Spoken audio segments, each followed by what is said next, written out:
dead loop. I opened my eyes to the sound of mournful music and the scent of fresh flowers. It was my funeral, and I was the one lying in the coffin. I sat up, confused, and looked around to see a sea of black-clad mourners, crying and consoling each other. I recognized some of them as my friends and family members, but there were also many strangers who had come to pay their respects. I wondered how they had all found out about my death and why I was the one who was supposed to be dead. Suddenly, I was yanked out of the coffin by two strong hands. It was a funeral director who looked at me in shock and horror. "You're alive," he exclaimed, and I nodded in agreement. I had no idea how I had ended up in that coffin or why everyone thought I was dead. As I tried to make sense of the situation, I noticed a figure lurking in the shadows. It was a man, dressed in black, who seemed to be observing the funeral from a distance.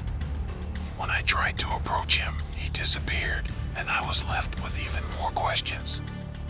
Over the next few days, I found myself attending my own funeral over and over again, each time with a different group of mourners and a different set of circumstances.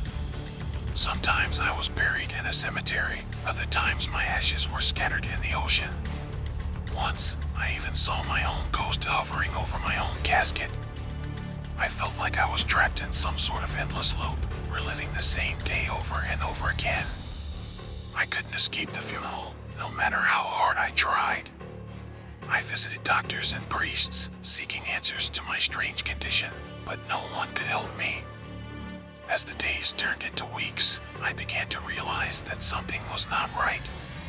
The mourners' faces became distorted and twisted, and their tears turned into maniacal laughter. The funeral director's warm demeanor turned cold and calculating, and he began to chase me through the dark, twisting hallways of the funeral home. I tried to escape, but the doors were locked and the windows were boarded up.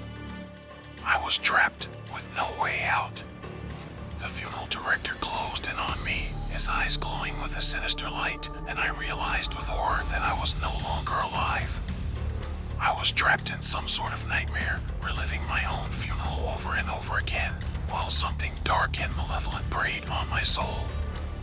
I screamed and fought, but it was no use.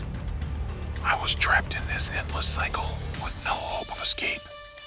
The mourners' twisted faces continued to taunt me, and the funeral director's laughter echoed through the halls of the funeral home as I was dragged deeper and deeper into the abyss.